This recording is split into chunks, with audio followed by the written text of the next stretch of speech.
I now give the floor to His Excellency Subramaniam Jaishankar, Minister of External Affairs of India.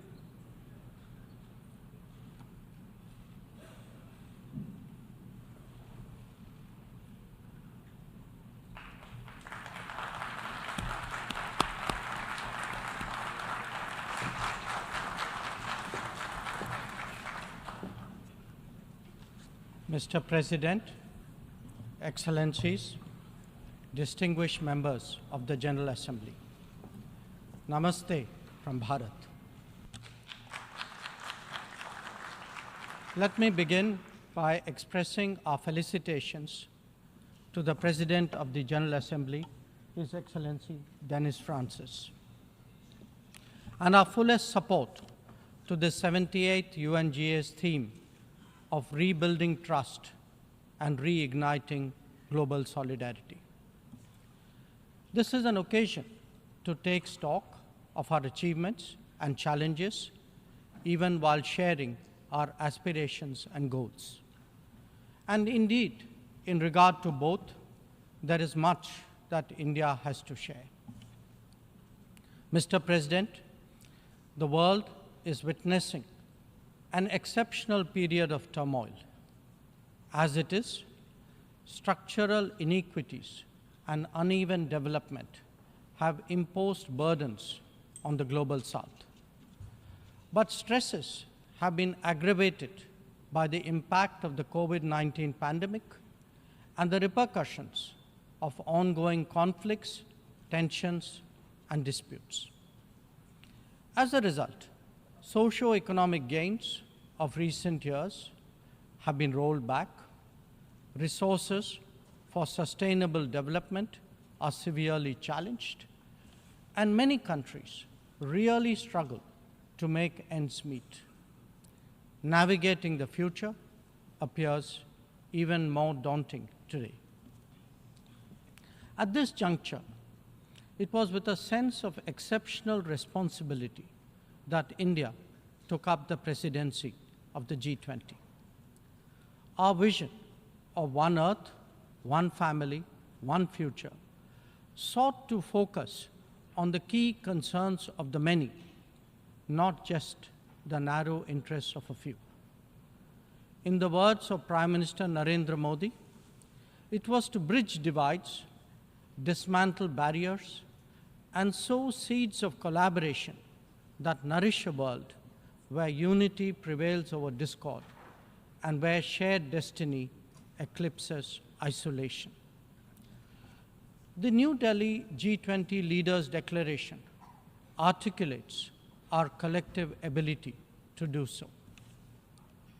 Excellencies, friends, at a time when East-West polarization is so sharp and the North-South divide so deep, the New Delhi Summit also affirms that diplomacy and dialogue are the only effective solutions.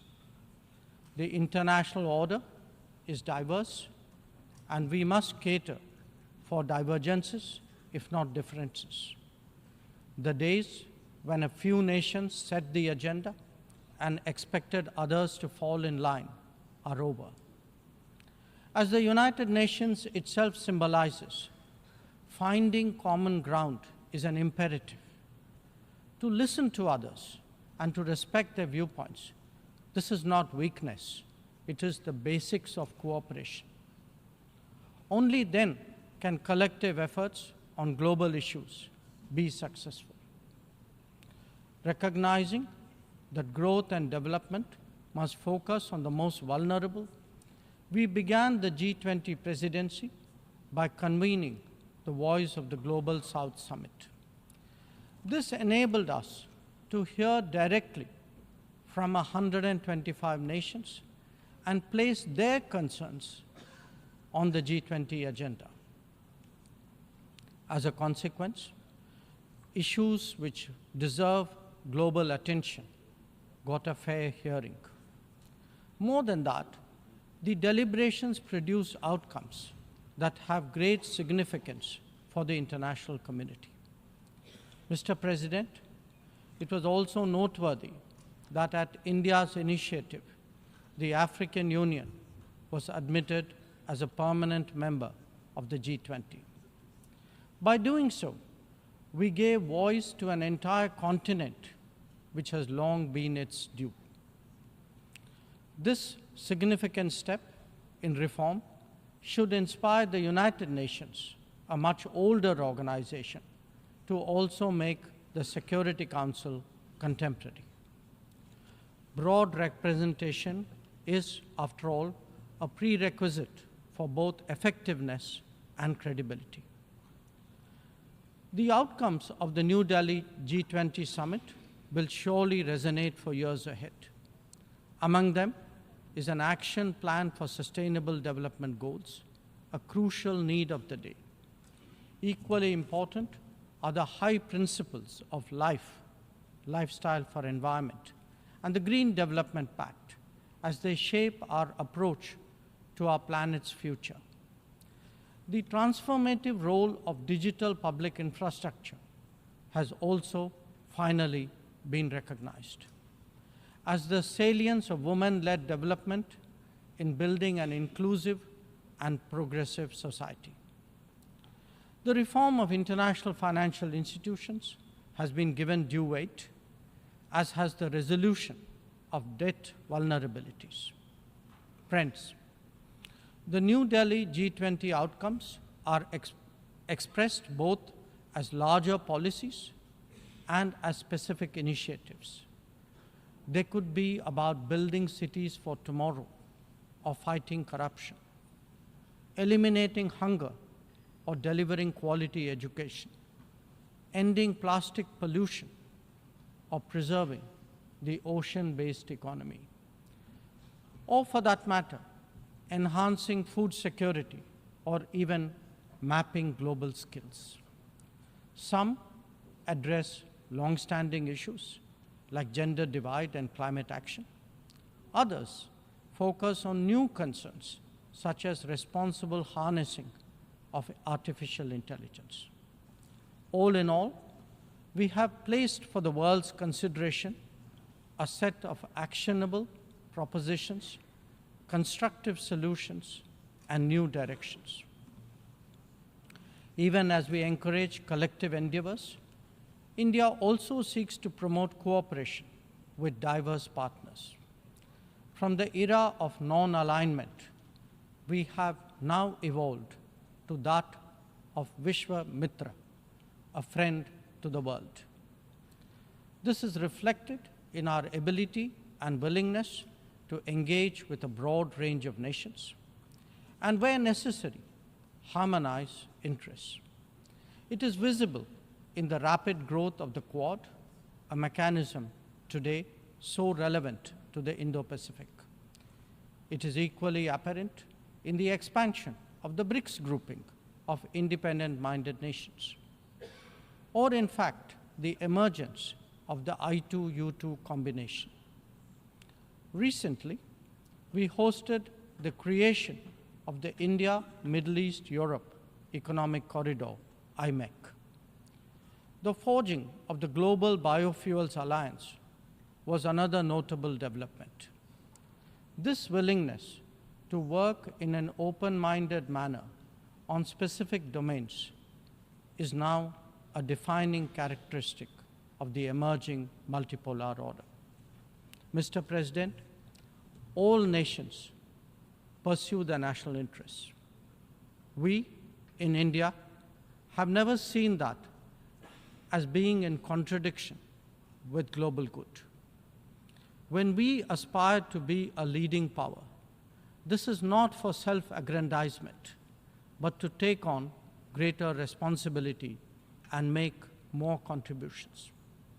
The goals we have set for ourselves will make us different from all those whose rise preceded ours.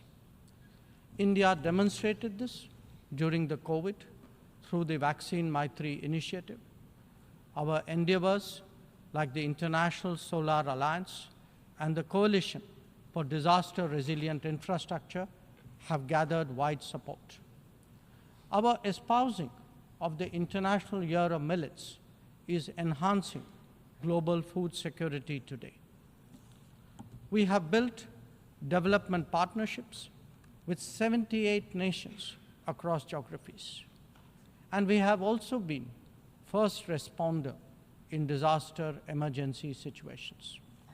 The people of Turkey saw that in February, as did those in Syria. Our commitment is understandably even greater closer home. When Sri Lanka experienced a severe economic crisis, it was India that first stepped forward. But even in distant regions, partners such as the Pacific Islands have appreciated our contributions to meet their needs in health, in technology, and in climate action. Mr. President, the most populous nation and the fifth largest economy in the world knows that its progress makes a real difference to the world. Especially so when so many nations identify with us for reasons of history, of geography, and of culture. They follow our experiences closely and evaluate our solutions for their larger relevance. Last week, the United Nations assessed progress towards achieving SDGs. The mood here reflected the struggle to overcome challenges, especially those of resource paucity. It is therefore vital at this midway that we expand our capacities and regain our confidence. As the largest contributor to meeting SDG targets, India's achievements should give heart to others on this journey. After all, the Global Multidimensional Poverty Index records that we have halved the global MPI value in the last 15 years, lifting 415 million people out of poverty.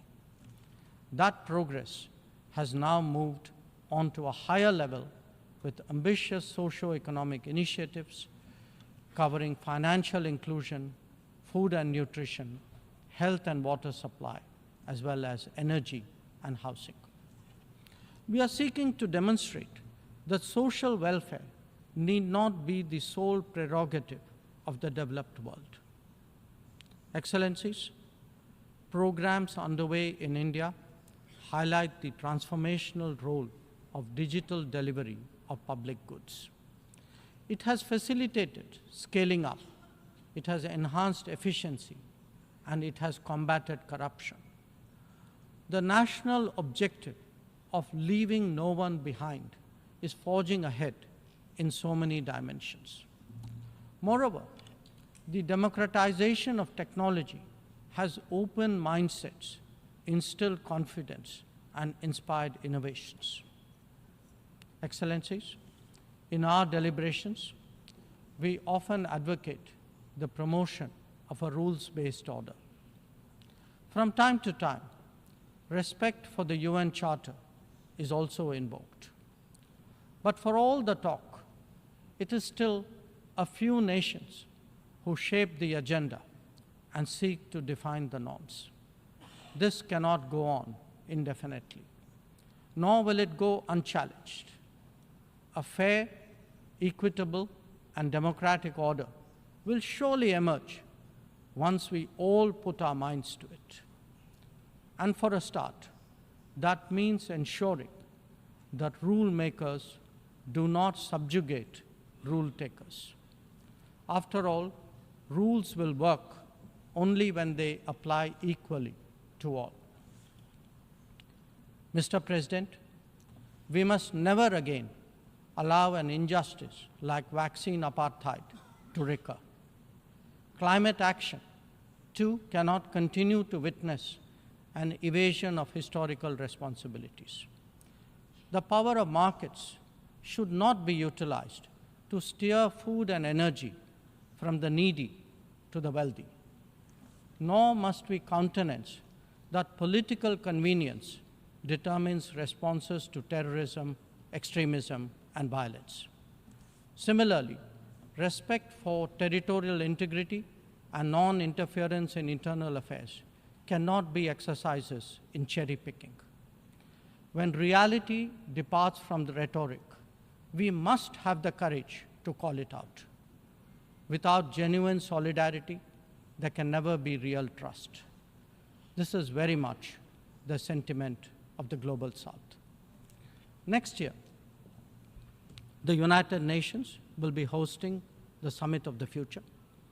This should serve as a serious opportunity to drive change, champion fairness, and reform multilateralism, including the expansion of the Security Council memberships. We must address global challenges imbued with the conviction that we are one Earth and one family with one future. Excellencies, friends, India has entered the Amrit Kal, a quarter century where greater progress and transformation awaits us. We are confident that our talent and creativity, now so visibly unleashed, will power us forward. The world saw a glimpse of what is to come when our Chandrayaan-3 landed on the moon. Today, our message to the world is in digitally enabled governance and delivery, in the widening ambit of amenities and services, in rapidly growing infrastructure, and in our energetic startup culture. It is visible too in vibrant cultural expressions, such as in the arts, yoga, wellness, and lifestyle. Our latest assertion is in a path-breaking legislation to reserve 1/3 of the seats for women in our legislatures. Mr. President, I speak for a society where ancient traditions of democracy have struck deep modern roots. As a result, our thinking, approaches, and actions are now more grounded and authentic. As a civilizational polity that embraces modernity, we bring both tradition and technology equally confidently to the table. It is this fusion that today defines India, that is Bharat. I thank you, Mr. President.